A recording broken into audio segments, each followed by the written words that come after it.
Woodruff here with another Falconry video. In today's video, I want to talk about a unexpectedly positive side effect that comes with falconry that doesn't get talked about very often. And it's a little bit of a philosophical take on things, but one that I think is worth talking about and being aware of so that you can look forward to it if you're getting into the sport, or you can understand and appreciate it if you've been in the sport for a while. And of course, people get into falconry for a lot of reasons, and I've talked about that on other episodes. Might be a love of the birds. You're just like, wow, I'm inspired by hawks. They're beautiful. I saw one while I was camping, and wow, I can't even imagine to hold one and train it and work with it and forge some sort of a relationship, and that drives people to get into it. Or it can be ego. If we're honest, there's people who get into it because they want to show off, and it says, I want a hawk because other people don't have one, and I want to go to school and say, I'm the Persian with a hawk. Most of those people, that's honest, that happens to a fair number of people.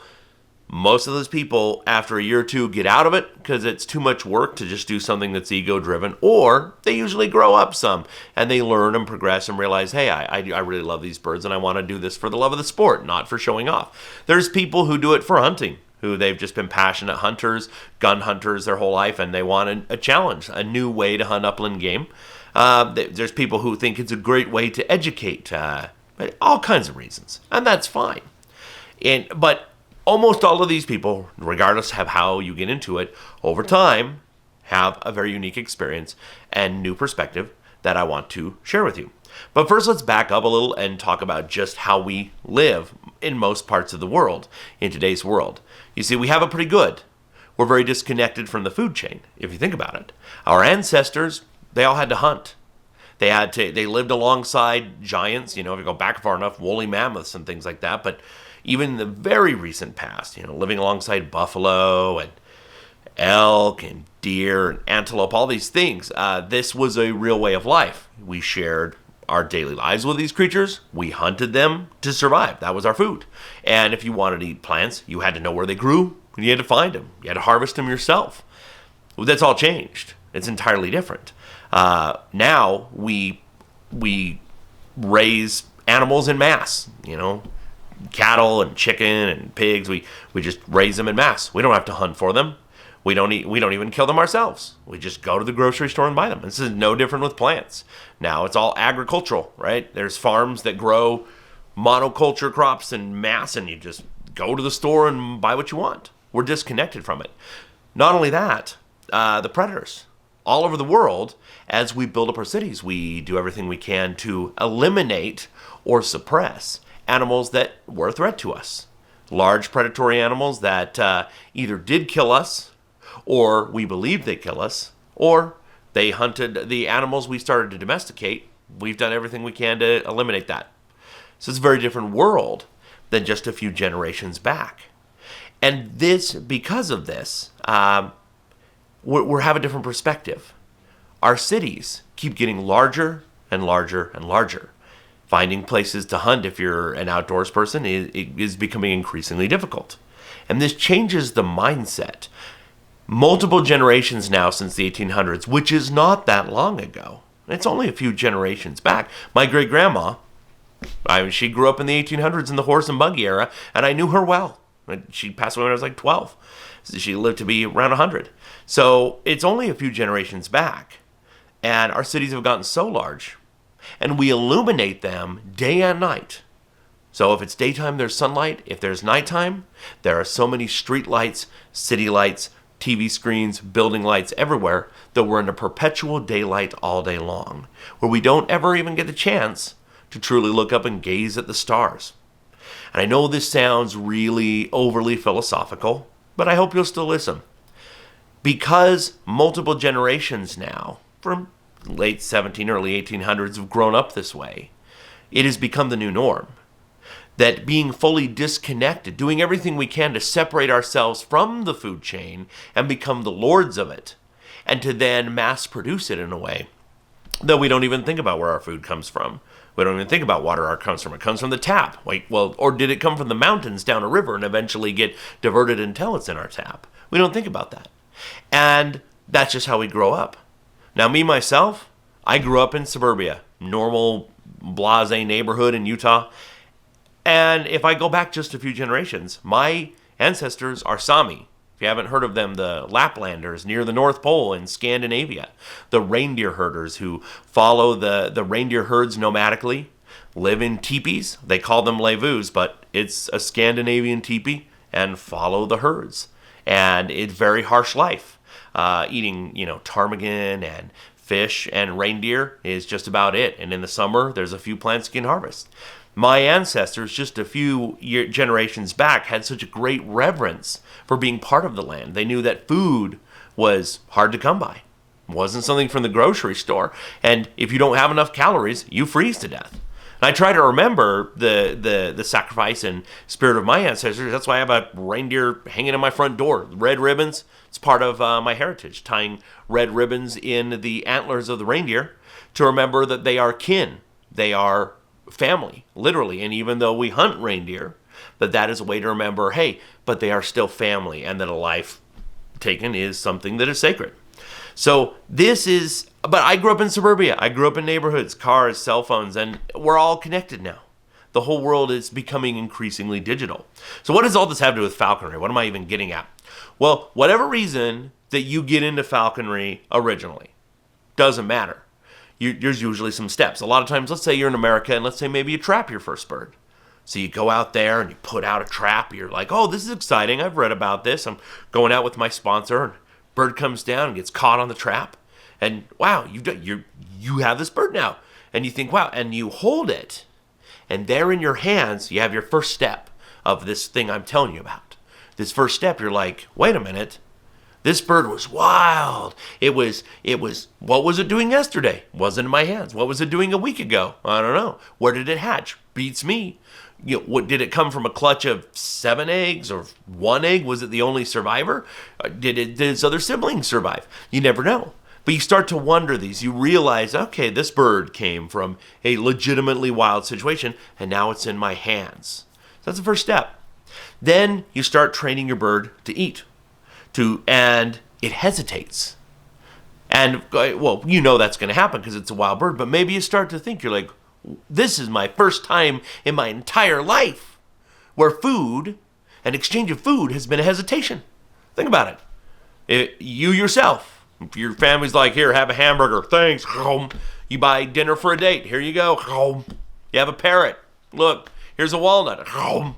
Your dog, your cat, you want a snack? They're like, oh boy. They take it willingly, freely, instantly. And this bird hesitates. This bird's like, why should I? And go back in my videos and watch the role of food. I talk a lot more in depth about this principle. But the idea, the concept that food for raptors is social bonding.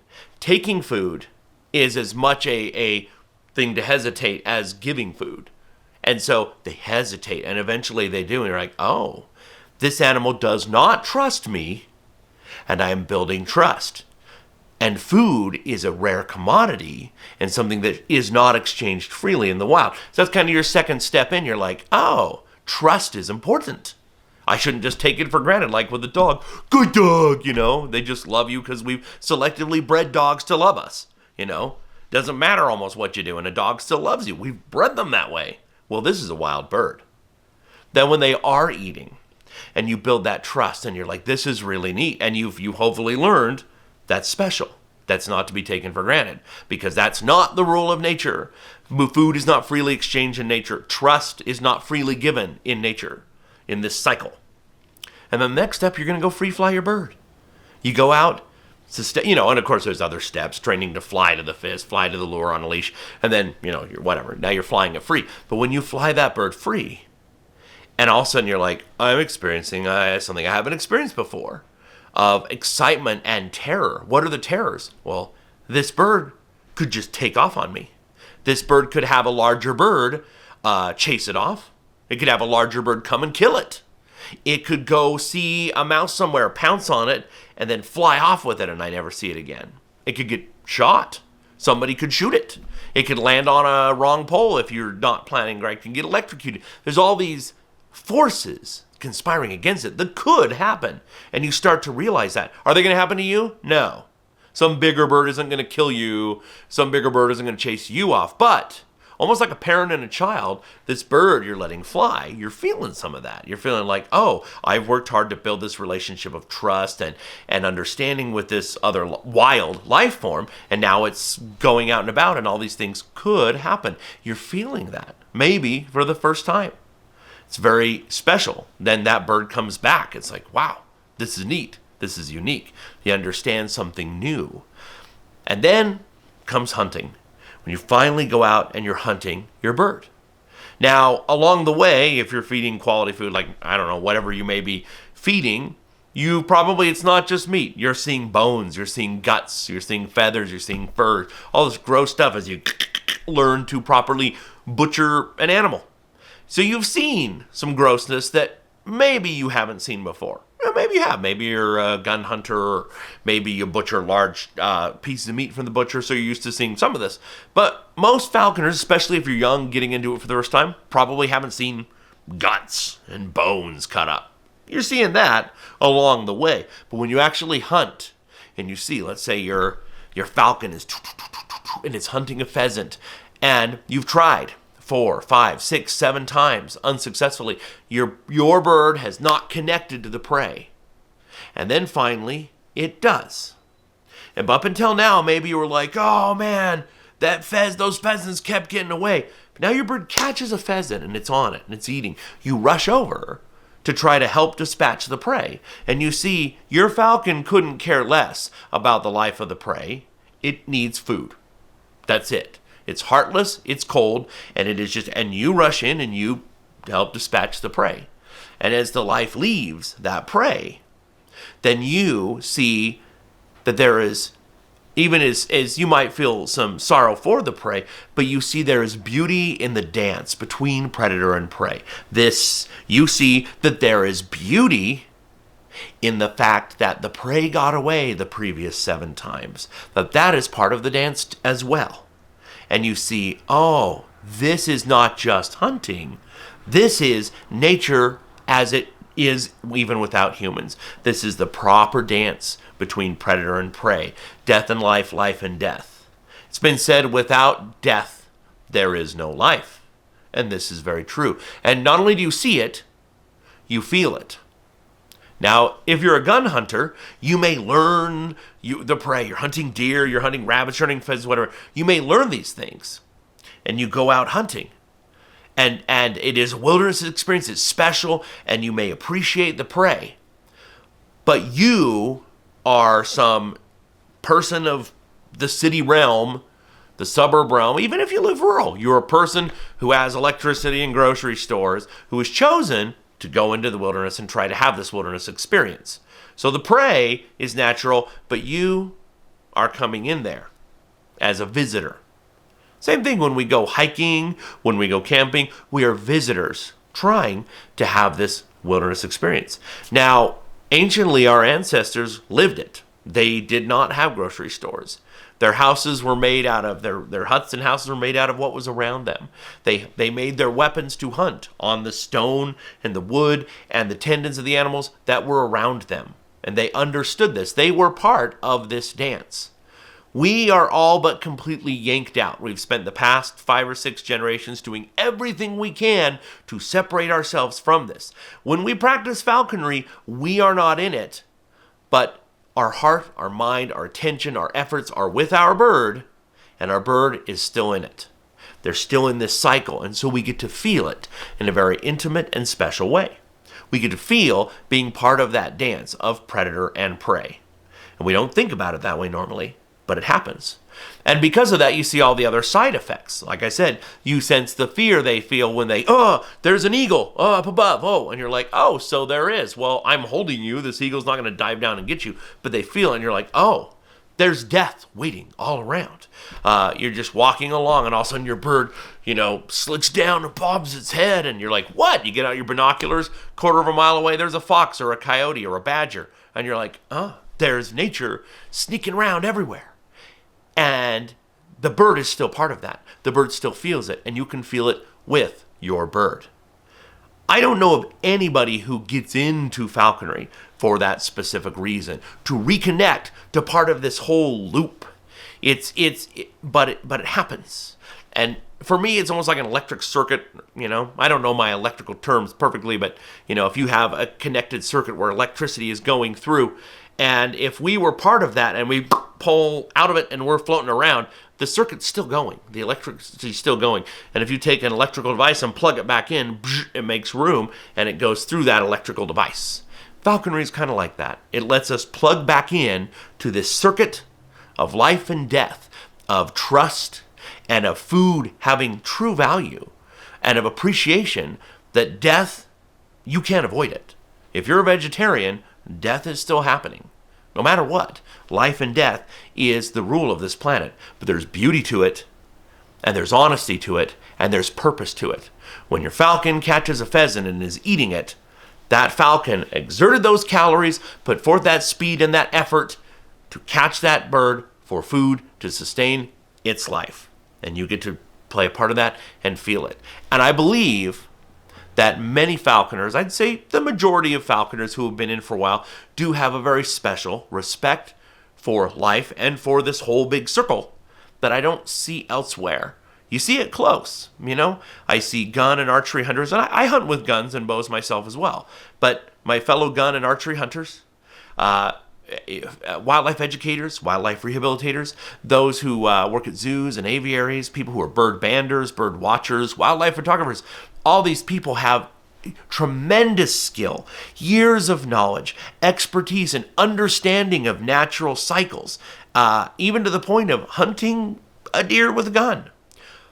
But they don't and I'm not saying that falconers are better. This isn't some hoity-toity thing I'm trying to say. I'm just pointing out that falconry is unique among different things you can engage your time with in its ability to reconnect a person in a way that they can see what's really going on with the natural world and to be a part of it in a very special and unique way. And again, not a way that makes them better than other people or other ways to experience the wilderness, but a very raw, a very authentic way that I think is wonderful. So I hope if you're looking into falconry, or if you've just barely been into it, I hope you'll watch for that. I hope you'll appreciate that it is something special. And I really do think that is a better way to see and understand and experience the world, is to see and be a part of that cycle of life and death in a way that is meaningful and driven. So I hope this video, it's a little different. A lot of my videos are more of how-to, but I felt like sharing this one tonight. Let me know down in the comments if there's other subjects you would like me to go over.